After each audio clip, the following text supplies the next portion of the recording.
Misalnya aku mau buat wall. Yang membuat wall di sini. Nah, di wall ini aku mau ubah ketinggiannya sampai ke level 2. Top constraint level 2. Oke. Dan di level 2 ini, misalnya kita mau buat floor. Jadi kita buat floor lagi. Misalnya floornya kayak gini ya. Terus, setelah itu kita buat slope. Jadi slope ini apa? Slope ini adalah kalian bisa buat lantai kalian nih jadi ada slope-nya. Slope itu apa ya bahasa Indonesianya? Kayak slope bahasa Indonesianya slope deh. Coba kalian tulis di kolom komentar ya. Slope itu apa bahasa Indonesianya? Jadi slope-nya ini kalian bisa ubah, kalian bisa edit direction-nya. Direction apa lagi bahasa Indonesianya? Direction. Kalian bisa tulis juga di kolom komentar. Arah, ya arah. Kalian bisa ubah arahnya. Nah, terus kalian klik OK. Do not attach. Nah, kalian kalau klik OK di sini, kalian ke 3D view. Dia ini sekarang ada slope-nya, kecil banget slope-nya. Kalau kalian nggak kelihatan slope-nya, kalian ke edit boundary. Lalu di sini kalian klik slope-nya ini. Setelah itu di sini tuh dia ada tulisnya specify height at tail. Specify height at tail. Level at tail-nya default. Height offset at tail itu 300. Jadi ini ada tail-nya, ini ada head-nya. Nah, head-nya ini dia itu ketinggiannya 0. Maka dari itu dia nggak ada perbedaan ketinggian dari level 2. Sedangkan dari tail-nya ini tuh ada tulisannya 300. Jadi ketinggiannya dia ini offset dari lantai 2 tuh 300. Kalau kita ganti dia jadi misalnya 2000, kita klik OK. Kita klik OK lagi, do not attach dulu. Sekarang kalian lihat lantai kalian ini sekarang jadi ada slope-nya ini. Nah, cara lainnya untuk ganti, kita kan specify-nya height at tail. Jadi specify-nya itu dari ketinggiannya. Nah, kalau kita ganti specify-nya ini jadi slope, kalian tuh bisa ganti slope-nya ini. Kita lihat perbedaannya ya. Kalau height at tail, dia tuh slope-nya grayed out. Jadi kita nggak bisa ganti derajatnya. Nah, kalau kita ubah jadi slope, ini kita bisa height offset-nya ini kita ganti 0. Lalu slope-nya ini kita ganti misalnya mau 60 derajat. Kita klik apply dan klik OK. Jadinya dia ketinggiannya 60 derajat. Kayak gini. Cuman kan terlalu ekstrim. Jadi kita bisa ganti. Ini misalnya jadi 15 derajat. Klik apply. Oke. Kayak gini. Kayak gitu ya cara pakai slope. Nah, selanjutnya dinding ini tadi kan ada pilihannya attach atau don't attach. Ini ya kalau aku ulang lagi kayak gini. Aku klik OK. Di sini ada tulisan, would you like walls that go up to this floor's level to attach to its bottom? Kalau kita pilih don't attach, dia nggak bakal, wall-nya ini nggak bakal naik sampai ke floor. Jadi kalau kalian mau wall-nya ini naik sampai ke floor, kalian pilih yang attach.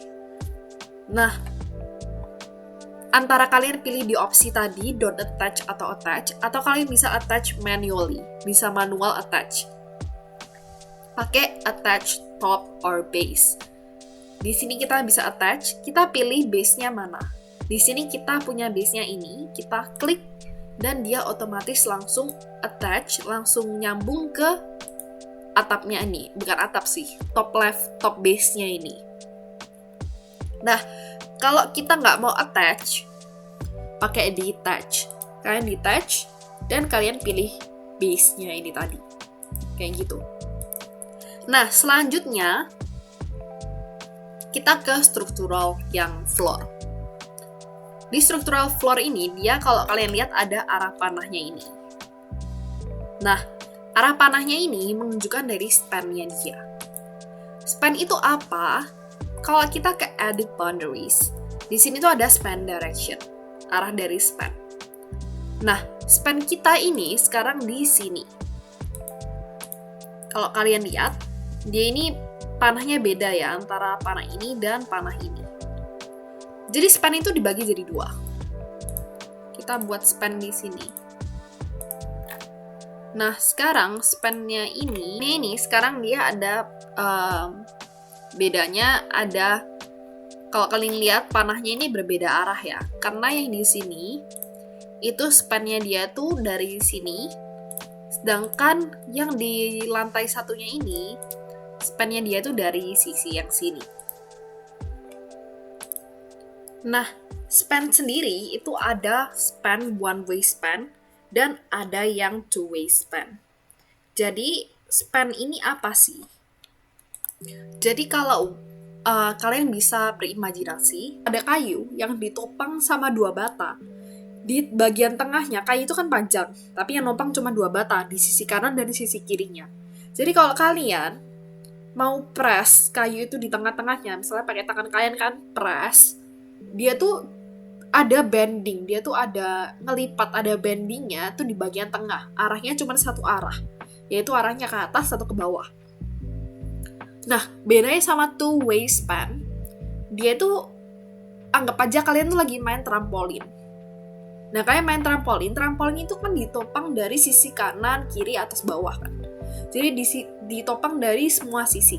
Jadi kalau kalian main trampolin, dia itu bendingnya dari segala arah.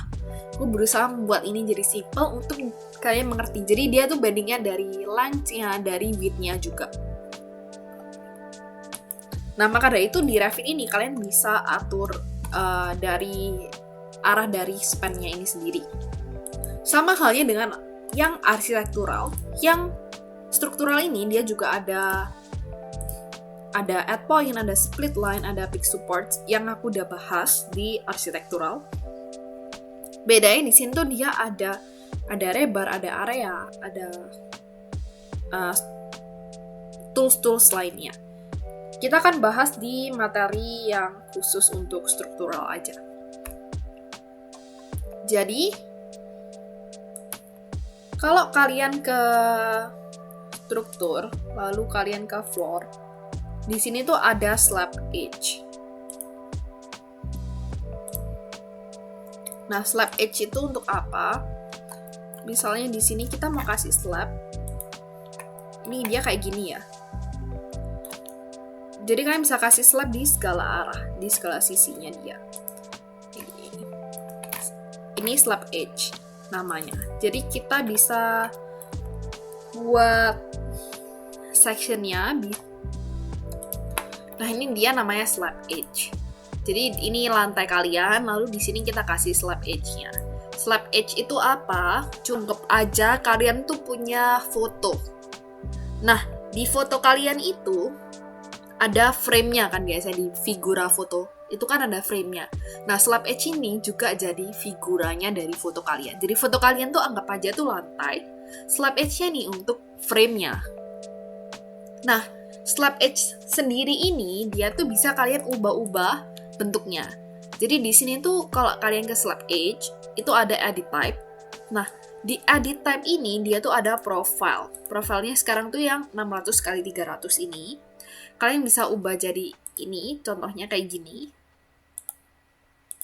Ada yang ukurannya beda, 900x300, ada yang ukurannya 900x450. Ini kalian bisa atur-atur sendiri. Lalu materialnya dari slab edge ini kalian juga bisa ganti material di sini, sama kayak yang elemen-elemen lainnya. Dia juga ada identity data, ini penting juga. Lalu kalau kalian mau buat profile sendiri, kalian bisa buat profilnya juga sendiri.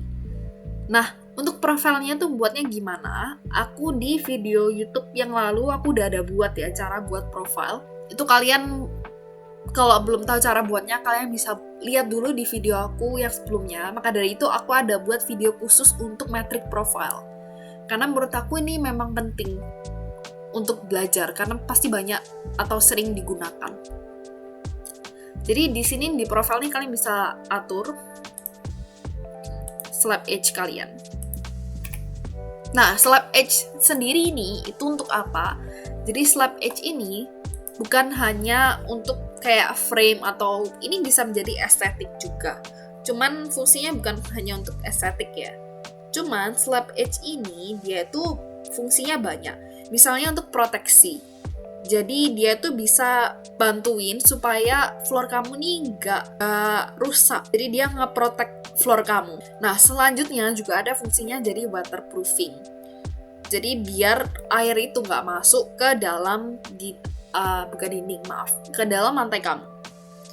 Dan ini penting supaya nggak lembab di lantai kamu dan nantinya akan jadi problem-problem lainnya. Lalu ini juga jadi structural support. Jadi dia tuh bisa support dari lantai kamu ini sendiri. Kayak gitu ya.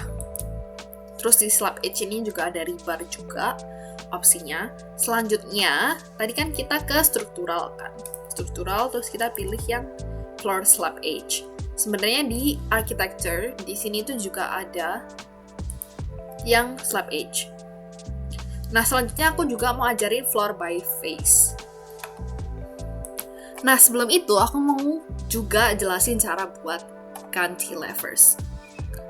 Jadi kalau kalian ke floor kalian ini, di bagian atas sini, misalnya kita buat 1000, di sini langsung muncul simbol yang hitam ini. Jadi ada yang pink, ada juga yang hitam. Jadi cantilevers ini, misalnya kalian tuh cuma sampai sini floornya. Tapi karena ada cantilevers, dia jadi lebih luas lagi. Jadi kalau kalian tahu, cantilever ini kan dia tuh kayak lantai yang menggantung. Kayak gitu ya. Jadi lantai-lantai yang menggantung ini kalian pakai yang floor yang cantilevers. Jadi kalian bisa tambahin cantileversnya. Kita oke. Selanjutnya kita membuat architecture. Lalu kita membuat floor by face. Jadi misalnya sekarang aku mau buat mesh 1 di sini. Kita ke meshing and side. Lalu di sini kita pilih in place mesh. Kita buat meshnya floor test. Terus kita buat in place mesh ya. Dari sini kita ke 3D. Lalu di sini kita create form. Create formnya ini misalnya kita membuat lantainya ini ada 10.000, misalnya kita membuat 12.000. Atau jangan 12.000, kita membuat 20.000. Kayak gini. Kita klik OK dulu, kita finish mesh. Selanjutnya kita ke level elevation yang east. Nah, di sini itu kita bisa tambahin levelnya. Jadi kita tambahin levelnya misalnya 4.000.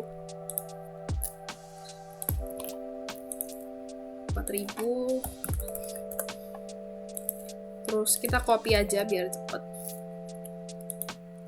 Copy pakai CO ya. 4.000. Sekarang kita punya level 1 sampai level 5. Kita kembali lagi ke 3D. Di sini kita bisa buat mesh floor. Jadi kita buat mesh floor dulu. Dari level 1 sampai ke level 5. Kita klik OK. Dan sekarang kita sudah ada lantai dari meshing kita. Nah, dari sini kita bisa ke floor, lalu kita floor by face. Jadi kan kita udah ada face-nya. Sekarang kita tinggal tambahin floor-nya. Jadi kita bisa klik 1, 2, 3, 4, 5 jadi floor kita. Lalu kita tinggal pilih create floor. Jadi sekarang dia bukan lagi dalam bentuk mesh, tapi sekarang dia udah jadi dalam bentuk floor. Kayak gitu ya cara buatnya. Semoga video ini bermanfaat, dan kalau kalian bingung atau merasa video ini kecepatan, kalian bisa tulis di kolom komentar kalian bingungnya apa. Dan maaf banget kalau misalnya aku nggak pernah balesin komentar atau gimana, tapi sebenarnya aku lihat kok komentar-komentar kalian. Cuman karena aku sendiri juga ada kerjaan full time, dan kerjaan full time ku tuh juga sibuk banget. Jadi aku juga sambil buat konten dari Instagram, dari YouTube, dan dari TikTok. Jadinya karena banyak yang komen, akhirnya aku suka banget kok lihat komen kalian. Dimana aku jadi bisa belajar dari komen kalian. Aku bisa lihat kesulitan-kesulitan apa sih yang biasanya sering kalian lalui dari membuat desain. Jadi aku lihat komentar kalian, cuman untuk balasnya itu sendiri kadang tuh aku benar-benar nggak ada waktu. Jadi maaf banget ya kalau aku belum sempat balesin komen-komen kalian, tapi aku ada lihat kok komen kalian. Dan terima kasih banyak ya kalau ada masukan, ada juga yang support, ada juga yang kasih pertanyaan. Itu sangat membantu banget. Jadi jangan capek-capek untuk komen, jangan capek-capek untuk like juga. Terima kasih banyak kalau kalian like. Dan kalau kalian subscribe di YouTube aku, itu sangat membantu banget, nyemangatin aku. Karena sebenarnya juga aku nggak dapet apa-apa gitu loh dari konten-konten yang aku buat. Aku nggak ada penghasilan dari sini juga. It's just like aku suka untuk share pengetahuan aku. Karena aku dulu juga ada kesusahan-kesusahan tersendiri, dan aku pengen share aja pengetahuan aku biar banyak juga yang bisa belajar dan bisa kembangin BIM ini di Indonesia. Maka dari itu aku ajarnya pakai bahasa Indonesia, karena benar-benar aku merasa ini nih software yang bagus untuk bisa dikembangin di negara kita. Karena banyak negara-negara yang udah pakai, tapi kenapa di Indonesia pada belum pakai? Ya, banyak sih kendalanya sebenarnya. Cuman kenapa nggak belajar gitu? Jadi kita bisa sama-sama belajar ya. Dan aku akan berusaha sebaik mungkin untuk memberi yang terbaik, meskipun dengan kesibukan aku juga di kerjaan. Jadi tetap dukung aku, dukungan kalian sangat berarti, dan sampai jumpa di video-video aku lainnya. Terima kasih, bye-bye.